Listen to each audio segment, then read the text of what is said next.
Good. Well, welcome. Welcome all to Discover Dowsing or ASD Presents. Uh, Tonight we have Roseanne Romelio Ashley, who is going to give us some great insight um, on her 12 intentions. Sorry, I screwed that one up. um, Ashley's ancestral heritage is a melding of Blackfoot, um, Wolaskwa, uh, Megama, as well as French Canadian and Italian.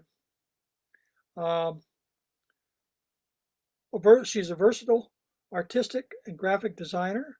She's the owner of East Freetown, Massachusetts based clothing and art company, Four Winds, One Breath, as well as the Clean, Clear Creative Design Company. She is also co owner of Ashley Homestead Photography, all of which is located in a 27-acre farm with 2 ponds, vegetable gardens, beehives, hay fields, and a family-owned commercial cranberry bog. When I don't know what she does in her free time, um, maybe that's why she has to write and do these other things. Her passion is to make the unseen world visible to others. As a designer and artist, she's drawn to follow a thread of creative inspiration and that's given to her by spirit until she can manifest it in visual form, co-creating with spirit. As a channel, she brings messages of clarity and light through the love of our relatives and guides in the unseen realms uh, have for that the unseen realms have for us. There is a breath, a drumbeat, a heartbeat that evokes one's spirits to the depths of one's soul in all of Roseanne's work. If you allow yourself to be pulled into her work, you will begin to hear the silenced voices of our ancestors, revealing the sacred ways when they lived and loved all of the Creator's blessings.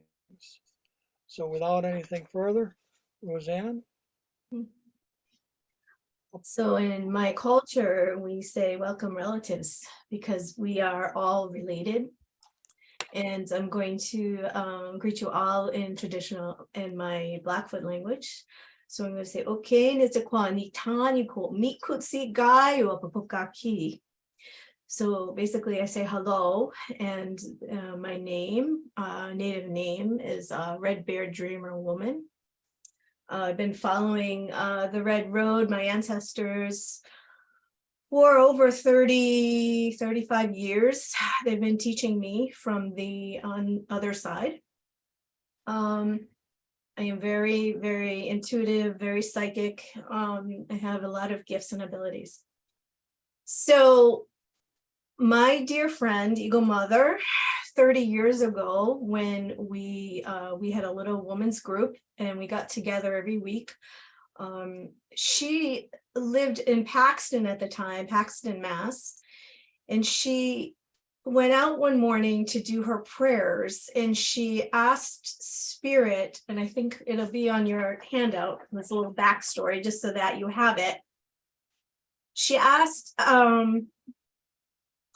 that Spirit give her any instructions to help man or woman that's drawn to listen as a guiding tool for healing themselves and assisting the world. And the way she told me this happened is she got up on a stump of a big tree that had been cut down, and she got up to pray. And when she did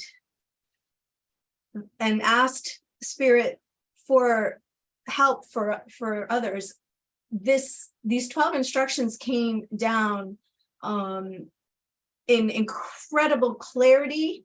She had to run and get a pen and write them down because they were coming through her from Spirit, word for word, with such intensity that there was no denying where it was coming from. She often talks about how, way back when we got together back then, she kept emphasizing how this needed to get out into the world. It needed to get out into the world. And she right now lives in Maine.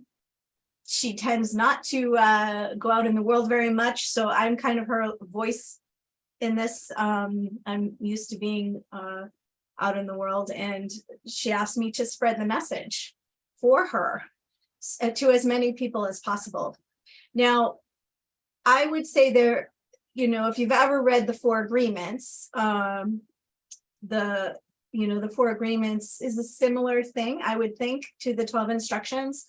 The 12 instructions are there to encourage people to stop, to think, and to have clarity. So each one of these instructions can be as easy or as difficult as anything in life. So sometimes the things that seem the easiest to do are the hardest to do, depending on your own personal journey, depending on your level of vibrational level of experience, your past lives, how many times you've been here, your experience with life. So discernment is very, very particular. And I did make a note that as we go through these, if you've got a dowsing tool and you want to douse, like if there's one of these that is more pertinent for you right now in this moment, something that, I would say pay attention to anything that triggers you, because if anything that is triggering, it's usually a hook for a reason. It's a hook because it needs healing, right? So the 12 instructions are empowering for all of us. They assist each person to stand in their truth and in awareness. So the higher a perspective you can have on your life and yourself, the more magical and the more light you're going to emit onto the planet, and the ripple effect of you and your light going out into the world and affecting others in such a positive way is all, it's all our goal, isn't it? So that we can be a positive influence in the world, bringing healing and light. So that's what these 12 instructions are really there for. So they're basically to assist us to stand in our truth and our awareness, be aware of what triggers us, to point out things to ourselves. This is all about a personal journey. These instructions are very personal. You don't need to tell anybody else unless you want to. They're all about you looking at each one of these and seeing, maybe this is affecting me today. Maybe it affected me last year. Maybe this relationship I'm having with this person, this is coming up. Could be more than one at a time, but they're basically to help us hold each other up on this healing path and this healing journey, because we're all entering a new paradigm in the world. And it's really, none of us have been here before. This is all new. So the more that we can lift each other up through this, the better, right? It'll make it more of a flow, and less scary, right? So let's see. Let's see anything in my notes here that I missed. I think I want to get started. So let's see. I'm gonna share my screen here, and we're gonna go one by one. Okay. Okay. Here we go. The 12 instructions. The photo that you see here is actually a picture of our Blackfoot Sacred Mountain.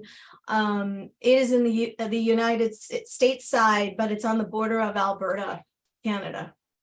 And I went out there in 2019 before everything changed. And I went out for a month to do for ceremonies and to go home before, and not knowing that I wasn't going to be able to go back. This year I might be going back. So I'm pretty excited about that. So anyway, this is our sacred mountain.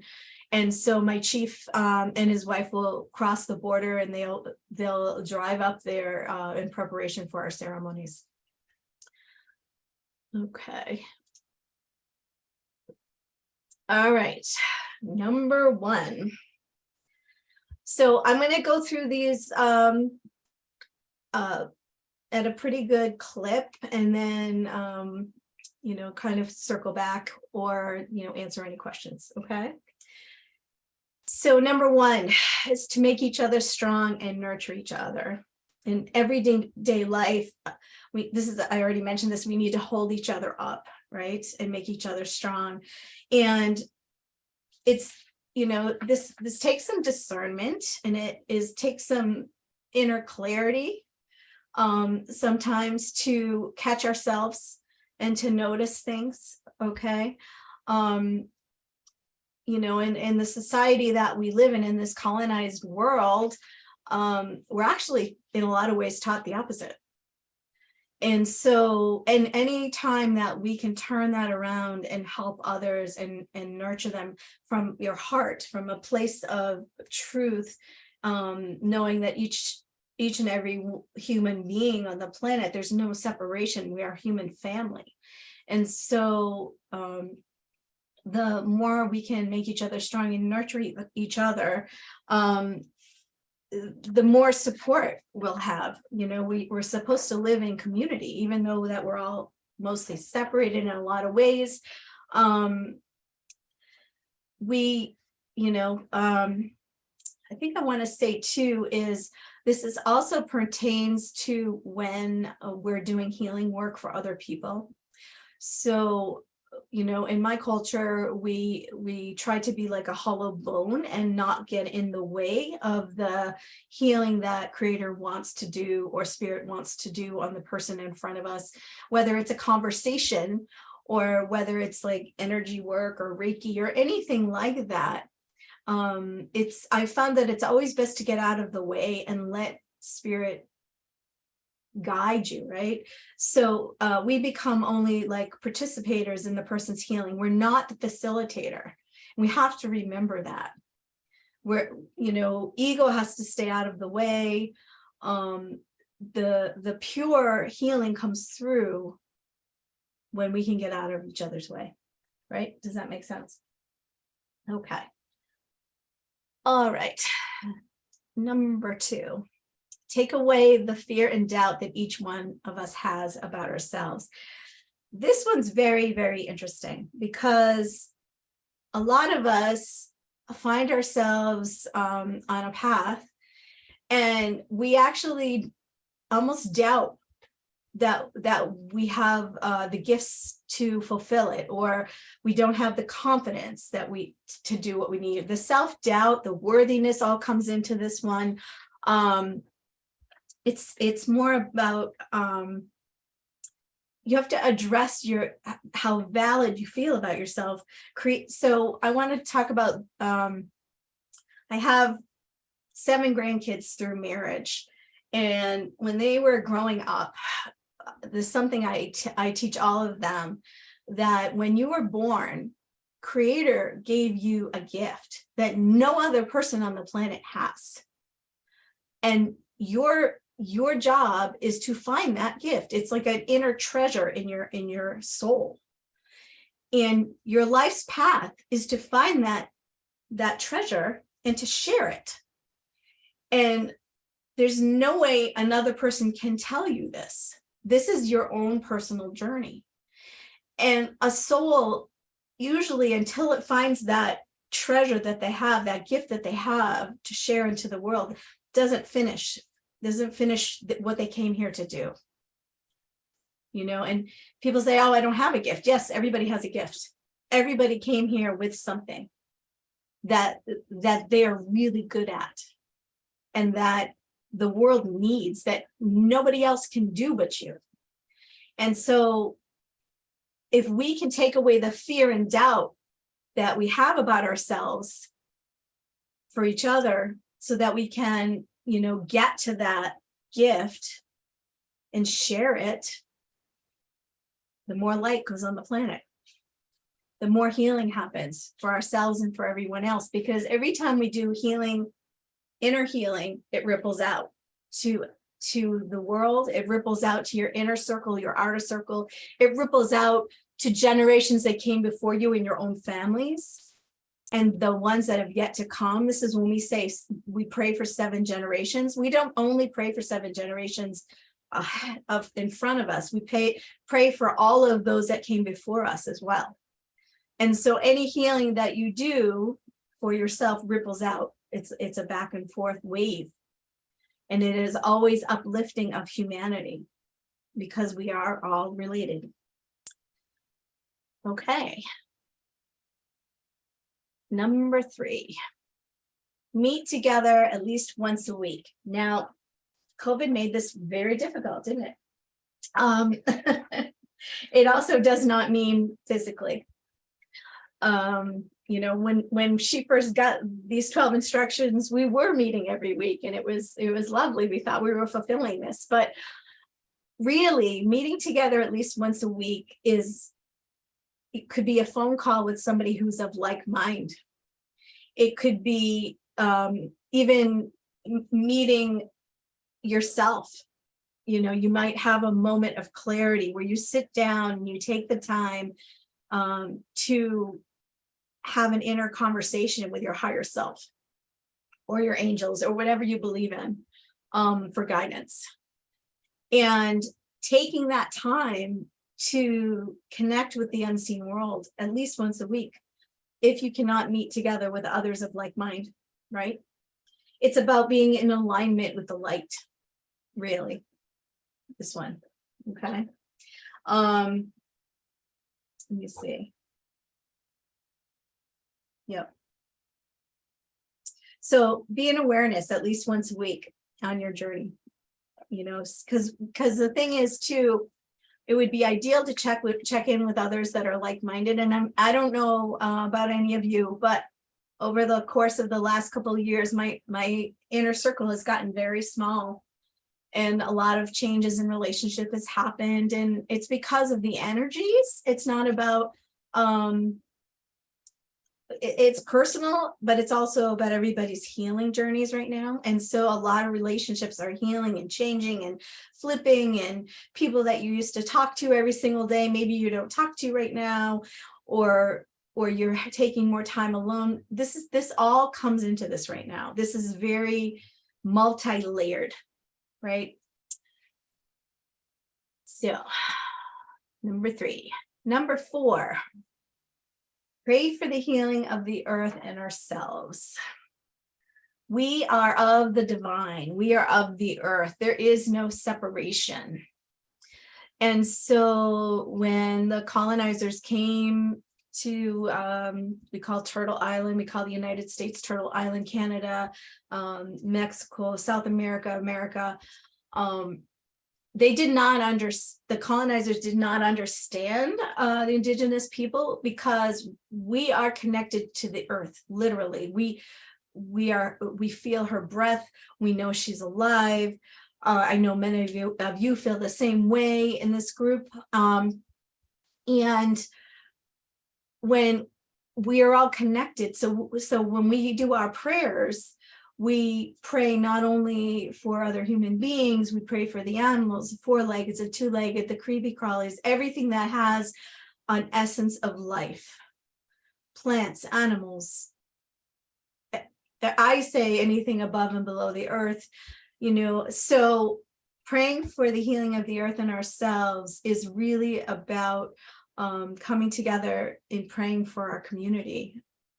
Because as we go on these coming years, coming together as a human family is going to be more and more and more important. Okay. 5, respect the needs of others by praying for their strength and healing through spirit. Okay.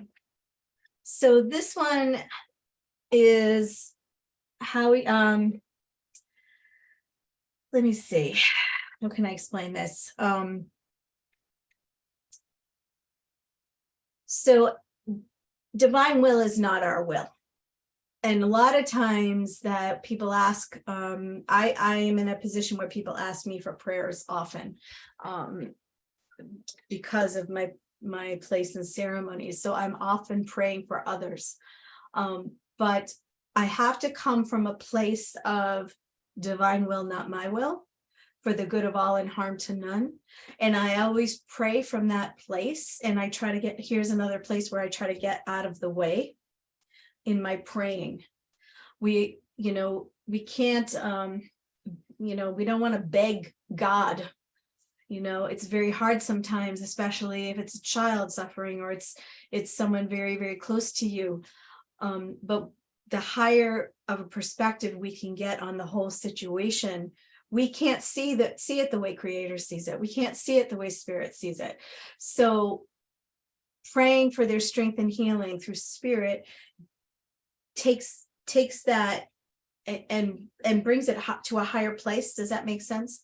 So that the prayers can be answered in the best possible way for the people that need those prayers, right? Okay. 6, listen to Spirit within ourselves and follow through as what's being asked. Now, I'm a very bad example of this because I hear my ancestors very, very clearly. And usually when they tell me to do something, my first reaction is that I'm not going to do that. You want me to do what? You want me to talk to how many people today? So yeah, so this one is always difficult for me, and I always laugh at myself on this one because there's a fear and doubt factor that always comes involved in this way. So we have our spirits and our guides, our angels, whatever you believe in, that give us guidance on a day-to-day basis. Now, I grew up Catholic, then I learned the Native way, so I'm a bridge for both, and so my gifts allowed me to see things that other people don't see. And I had a very strong connection with angels when I was a young child, and I always knew that you needed to ask for their help when you got older. People don't really, not everybody knows this, but you have a guardian angel until you're about puberty, and then you have free will choice. So at that point, you have to ask for help. We have to ask for help. And listening to Spirit within ourselves and following through, it's being asked. We ask for help, we get an answer one way or another, and then we have to follow through, which is a really tough thing sometimes. I often do readings for people, and they ask a direct question from Spirit, and they get a direct answer. It's like being at the crossroads, and Spirit is giving what I hear is a very clear answer to take a right, and they're not ready for that, and they take a left. Now, that's free will choice. There's no judgment on my part, but that other road is going to take them to learn whatever lessons they didn't finish learning for them, because they obviously didn't hear the other thing. So really learning to listen to Spirit, is it's a really tricky thing. Is you've got to get your will out of it, when you listen. All right, 7, sending out thoughts of love and healing towards those who do not want our work done. This is directly for the light workers. This is about dealing with the other side, in the dark and the light. So the paradigm, so obviously the opposite of love is fear. And fear leads you away from the light. And I was always taught fear is false evidence appearing real. Anytime you're afraid of something, you're only afraid of it until you learn about it. So a lot of people are afraid of the unseen world because they don't understand it. In our native way, we understand the unseen world just like you understand nature. Nature has natural laws. The unseen world has natural laws. So you might be afraid of, something as simple as riding a bike because you've never done it. Learn about it, try it, do it. Then you're not afraid of it anymore. Like usually our thoughts create a bigger barrier for us than when we actually go and try and do it, when we overcome our fear, we realize it wasn't as bad as we made it out to be. And you can apply that to anything in your life, anytime you were afraid of something, right? So sending out thoughts of love and healing towards those that do not want our work to be done is really about coming up against ignorance, coming up against those that are not ready to come to the light, and not judging them for it. Okay. 8. All right. 8 is ask that our thoughts, words, and actions be of the highest regard for all that is around us, no matter how hard it may seem at the time. Remember, we are in the embodiment of spirit. We were part of spirit before we got here. We will be part of spirit when we leave. Spirit means whatever you understand to be God, life force, whatever you believe in. So this is why I pray for the good of all and harm to none, right? Sometimes it may be hard with family members or people that trigger us. And we have to remember that when we're being triggered, there's somebody is holding up a mirror for us of something that's not healed in us, or it wouldn't bother us, right? So everything, when you're looking from a higher perspective,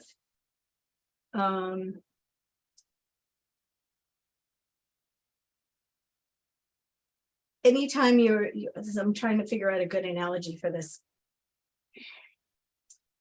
So we tend to use animals. So if you're like an ant and you're down on the ground and the rock in front of you seems as big as a skyscraper, but if you're a dog, you're going to step right over that and it's nothing.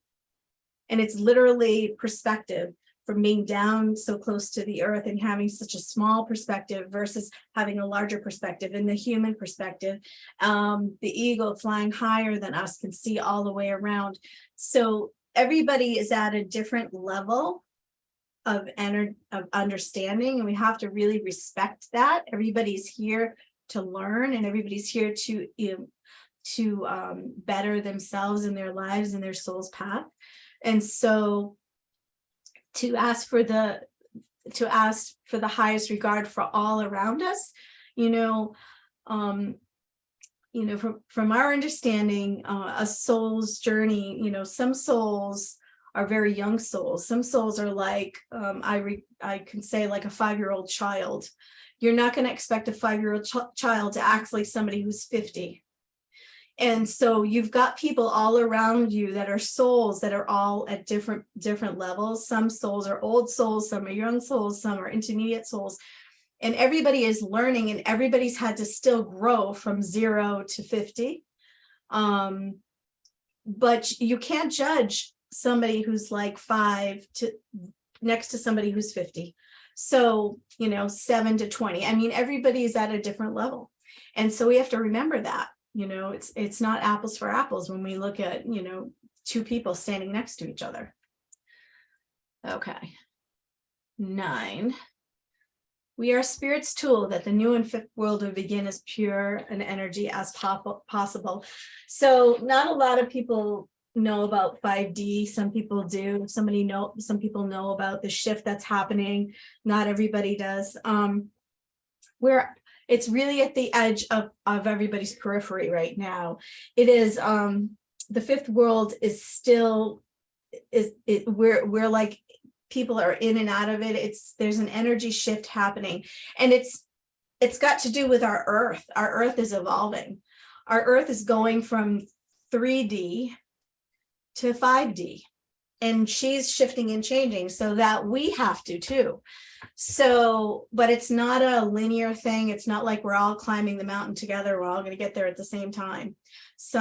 Depending on your meditation practice, depending on your prayers, depending on your journey, some people are popping in and out of it. Some people are going in their dream time. Some people have no idea and they're in 3D and they don't know what the hell I'm talking about right now.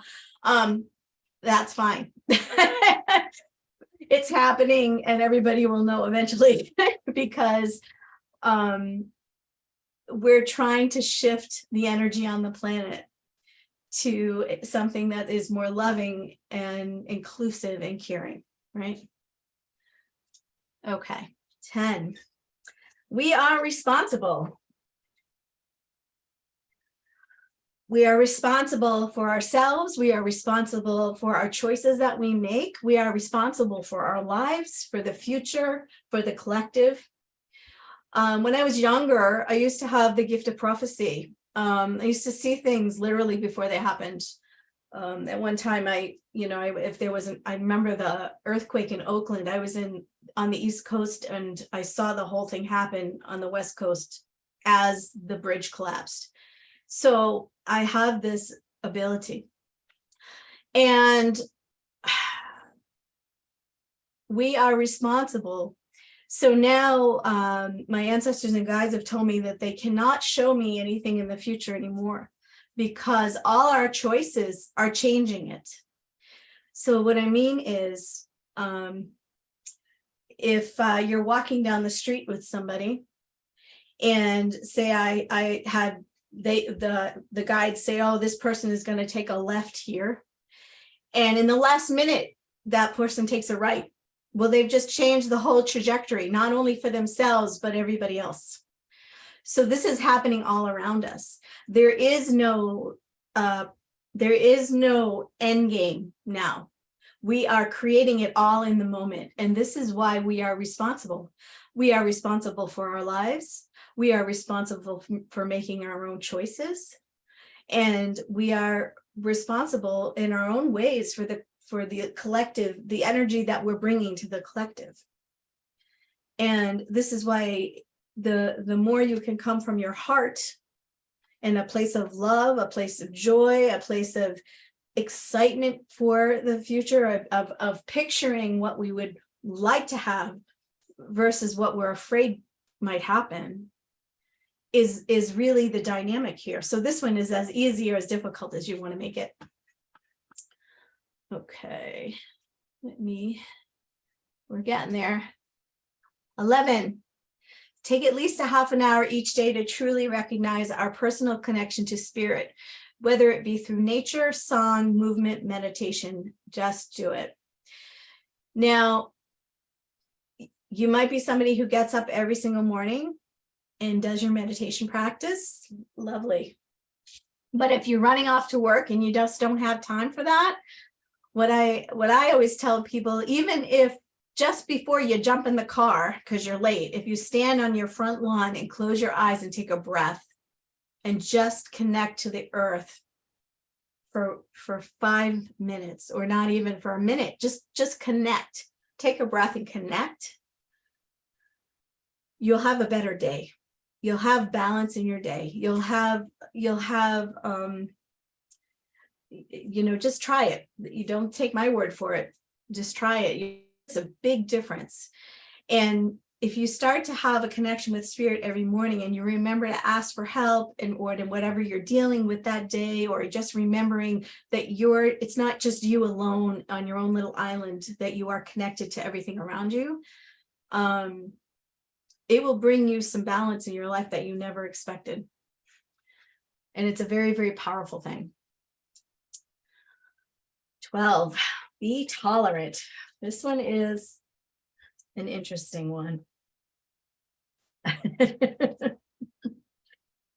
All right, be tolerant. Now, when Eagle Mother said she got this one, it came in all capital letters, and I don't have it in capital letters here, but she said it came in all capital letters, because it's to be tolerant towards everyone, you are not a judge. And it's very interesting in the world right now. We're watching the barriers come down between races. We're watching it come down between male and female. There's a merging of energies of the human family happening right now, right? You've got a lot of people don't know this, but all these young people that are in the world right now, that are all throwing us older people for a loop because we don't understand them with this binary and all this. the thing that's really happening, what my ancestors have told me, is you've got a whole group of souls that have never been human before that are coming down to this planet to help save humanity. And they come from the angelic realms, and they come from the stars, from the higher vibrational starlight star places. And when they were there, they were androgynous. They were both male and female in balance. And now they're all coming on to the planet, and they don't know, they don't understand, I'm in this body, but I'm this, and they're all confused, and they're really breaking the barrier. And it's interesting, I got a download about this week, a really clear download from my ancestors about the barriers being broken. You've got the melting pot of races, you've got healing happening for a lot of different, you've got ancestral healing happening for a lot of people. It's all coming and bubbling up to the surface right now. It all needs to be healed, because this is the merging of all of the human family. So there we go. So there are your 12 instructions. And so this is your handout that that I made up for all of you. It's so that you had the list of each of the 12, so you could even use it to dowse if you like, if you have a question about something that's happening in your life and you want to use your pendulum or your tool of choice and ask a few questions about which one of these is pertinent to you right now. Which one are you struggling with? Which one is pressing your buttons? Which one did you not like that was on the list? That will change as you go on this path, as you grow and you change. So anyway, so that is my presentation. And I'm wondering if there's any questions now, Tig. Okay, right now there are none, Oh, but I'm sure we'll be able to get handout via email. There may be, this is Lee. We may be, I'll see if we can get through the headquarters and you'll be able to get it, either download it or email. What I would like you to do though, since you have a workshop this coming week, Tuesday. Yep. this coming Tuesday, Hmm. could you perhaps talk about your workshop? Well, what I want to do in the workshop is I want to get into each one of these into a deeper level, Hmm. and really work with people on each of these. I didn't share all the information for that we've received over the years for each one of these instructions, and personal experiences and stories. There's a lot of them. And so the workshop, we'll be able to get into more in depth for each of these. This was more just a summary. Good. Okay. Can you describe what 5D feels like? I would say for me, it feels like peace. So every time I can feel like I've touched it, there's a wave of peace that comes over me.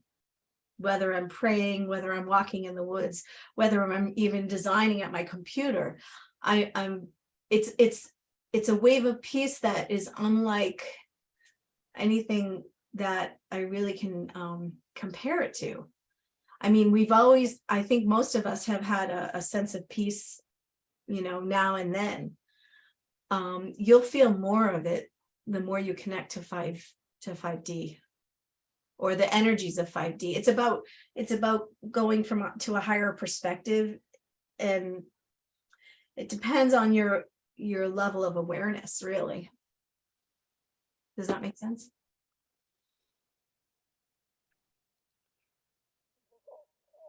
Well, I put the link in the handout in the chat. Okay. I will put the handout in the chat again in a moment. Um, I had a question that kind of tweaked my imagination a little bit.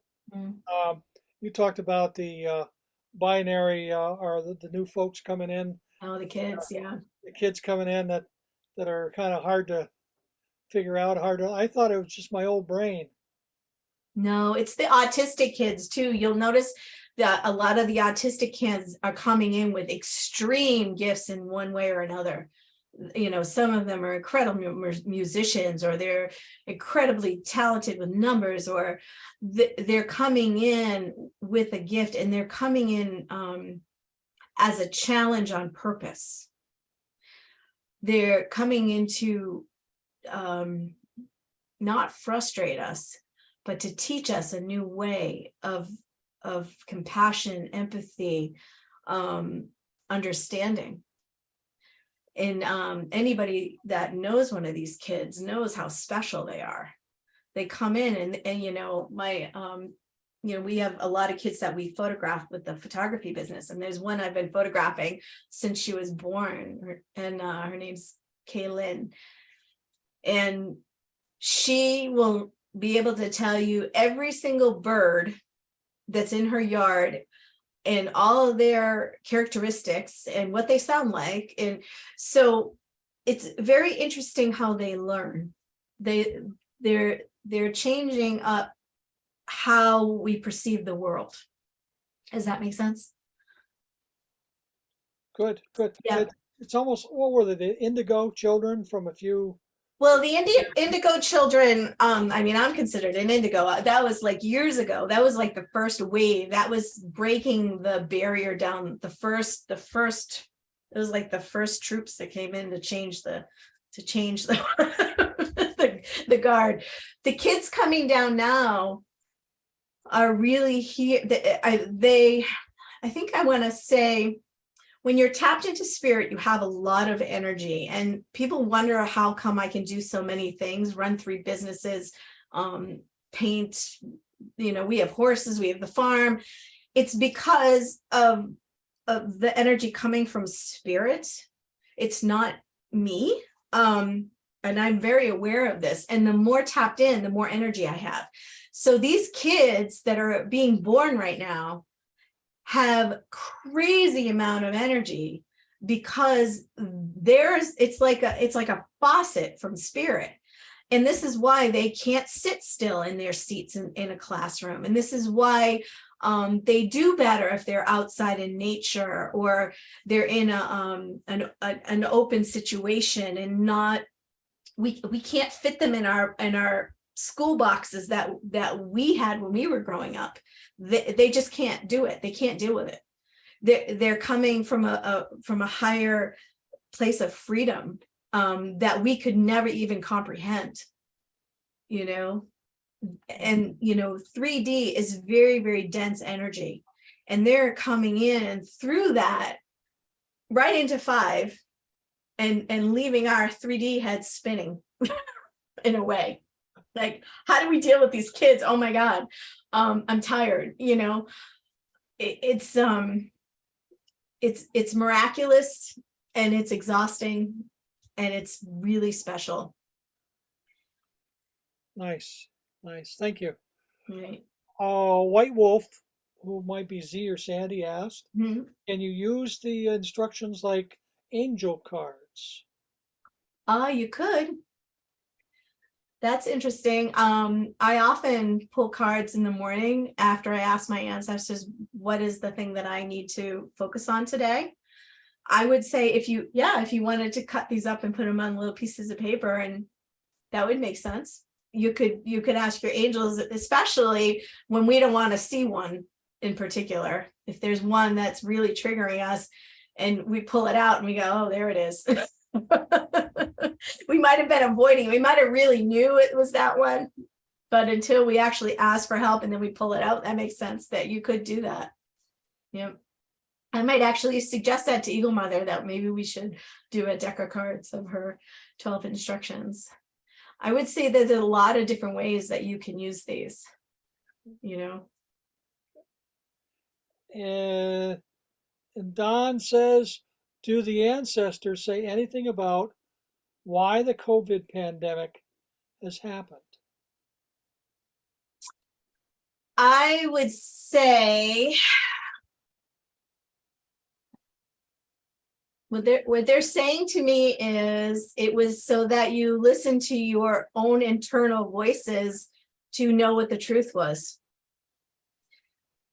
So, there might even be more drama to come. And what they did with me was every single time I got tripped up by the outside world, they said, go in and listen. Go in and listen to what's true for you.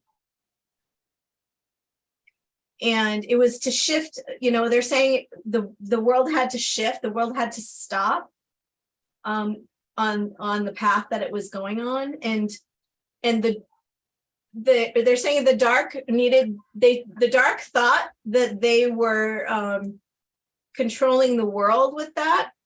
But what they didn't expect to happen when we were all home alone by ourselves was all our light bulbs went off and the light got brighter, actually. So it didn't work. Anytime that there's a disaster, it's backfired. As far as more lights were turned on, people went in and the power of love actually gained momentum through those experiences, and it did also through COVID. So that's the answer that they gave me. Good. Thank you. Thank you. The questions have sort of dried up right now. I think you must have wowed everybody. Wow. I didn't think they were all that clear, but okay. Speechless. Or else, you put them to sleep. That's what I used to do when I taught, but I doubt that. Well, they're very multi-layered. You can read them for what they are. No matter where you are in your path, you're going to understand them differently. When I first got these 30 years ago, I understand them much differently now than I did then. I was in a much different place. So they can assist you at whatever level you're at, right? Yeah.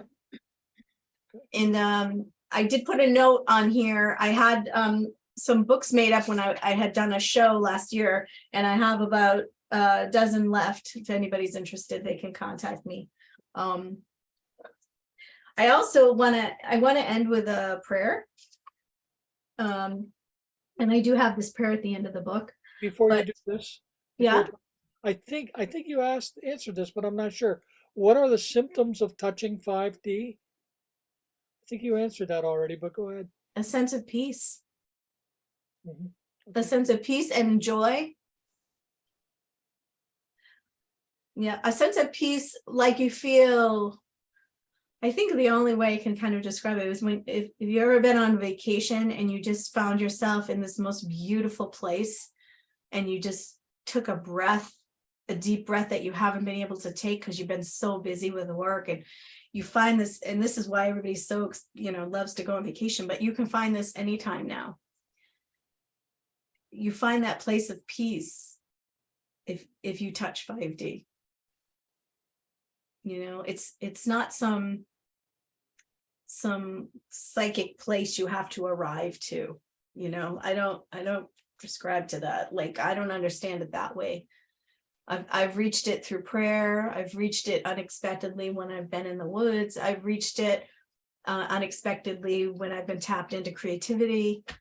I think we're all searching for that inner sense of joy and peace.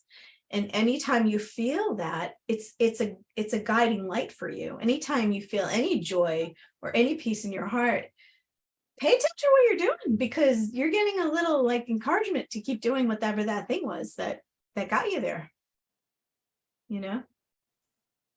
I know. Jay says, Gene says, for the novice, dreams. What else? In other words, I know you gave a list of things where we can be aware of touching that, um, 5D. Well, I'll tell you the practice of connecting in the morning before you start your day.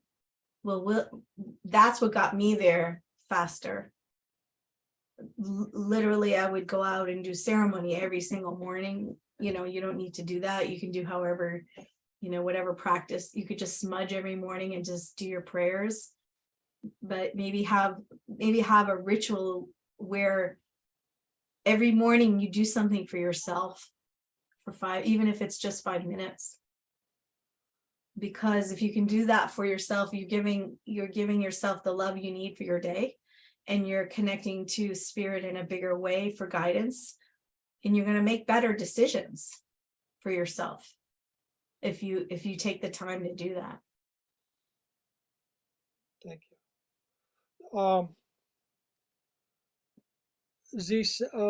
Somebody asked, do you have a copy of your book with you? I have it in the other room. Just a second, please.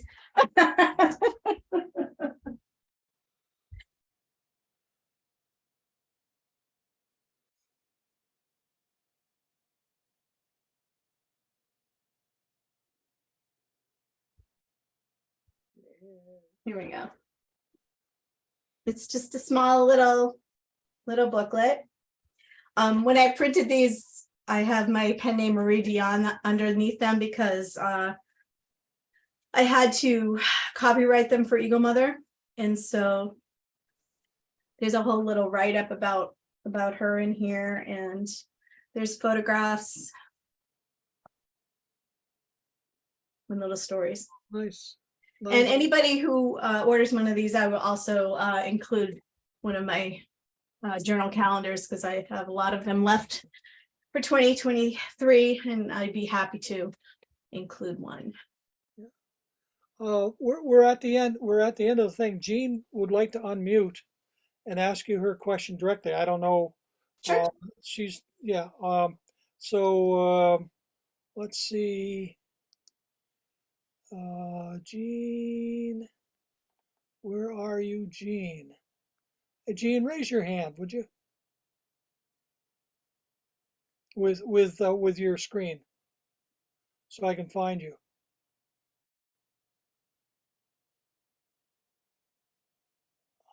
Oh, there you are. Okay. All right, go ahead. Unmute yourself, Jean.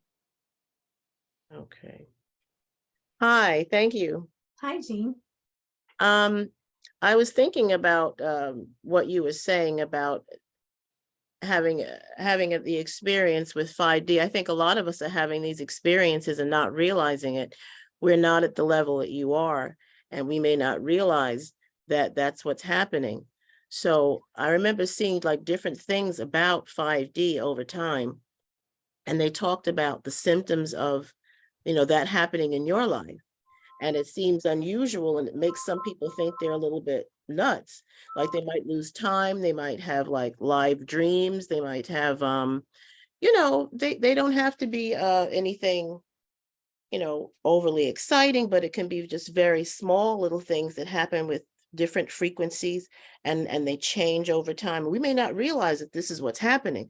So what I was asking for you to do is that for some of us who have been touching this for like a decade or something like that, or maybe for a shorter amount of time, to give us some idea of you're already touching it. You're probably already in it, in and out of it in some way, in some small way that you haven't even thought of before. So it's not something that's necessarily that far away. It could be right there with you. So when you do find it and realize, oh, that's what it is, then you can work with it, I think. So what would you suggest? What can you help us to recognize that if it's happening with us or someone we know? So Jean, all those things that you mentioned have happened to me and have been happening to a lot of people that I know. And it has been a gradual, so basically it's been like a radio dial, and as you've been able to handle more, your spirits have been turning it up for you. Like, I think one day a couple of weeks ago I had such a migraine I couldn't even get out of bed, and I don't get migraines. And so what my guides have told me is if you're feeling very off physically from the vibrational change, you know, if you are being adjusted up, it's actually a good thing that you've actually made some progression. They highly suggest going into nature. You know, it's winter, you know, sitting on the ground is ideal, but you know, going out and leaning against a tree, or getting somewhere in nature to ground that energy, because it's actually flowing through you as it's adjusting you. Does that make sense? It does. And what I'm thinking is the people that I come into I don't do readings and stuff like that, but you come into contact with people that are having problems, and you might suspect that something like that is happening, but they think it's them and there's something wrong with them. So is there like a book you could recommend, or is there how do you, you know, how can you kind of help them to see? So it's so individual. Mhm. I don't know of any books that are addressing this. I mean, all my information comes direct. But Some people are so far away from what you're saying right now I know, that if they had that idea to ponder on, you know, they might not blame themselves. It might not take them so long to allow and see it for what it is, and to see it as a good thing, as a change that is happening to everybody to some degree. yeah, and I think we always think there's something wrong with us. Mm. Yeah, I think that like almost even me, like something will happen, I go, what did I do wrong? You know, my ancestors will like tell me to do, oh, did I do something wrong? You know, or you know, it's almost like a first human instinct. And for us to know that it's not, we're not always doing something wrong. It's not always happening to us. um I think the balance of, I think all I can encourage you to share with them is the balance of a morning ritual of some sort to get clarity and have discernment, and some connection to nature. I mean, that's the only prescription that I really have, right? And I'm going to share this prayer with everybody too. This prayer I say every single day. And, you know, if anybody is interested in it, I can share it. I can have it emailed out to, or I can send it along with the book. You know, One more thing, will we be able to play this recording for ourselves again? Tick. It's my first time. I don't know. Okay, that's it. Thank you so much. Thank you, Jean. Be able to do that. You go online, go onto the members webpage, and you'll be able to get it. Okay, thank you. Okay. All right. All right. Well, thank you very much, Roseanne. Okay. Can I end with a prayer? Absolutely. Please do. Okay, so this prayer came to me when I first started on my native journey 35 years ago, and it came directly from Spirit, word for word. My Creator, my God, please guide my spirit through this day, that I may live my truth, hold my power and integrity, that I may be thankful for this time of learning, this incubation period for my love, my creativity, and myself. Please help me to be patient, accepting of this time, and to recognize and acknowledge the messages and the gifts that you constantly send me to sustain my spirit. Om Signogama Home Atakwasi. Amen. Thank you, everybody. Thank you for joining me tonight. Thank you all for joining us, and hopefully, let's see, hopefully you come and visit with her, with with Roseanne's workshop next week. I'm sure it'll be great. Um, and I'm looking forward to it as well. And you're getting a lot of thank yous in chat. Oh, thank you, Uh, everybody. okay. So, and so you can all unmute yourselves if you want or something like that, but Thank you very much, and I will stop the recording. Thank you.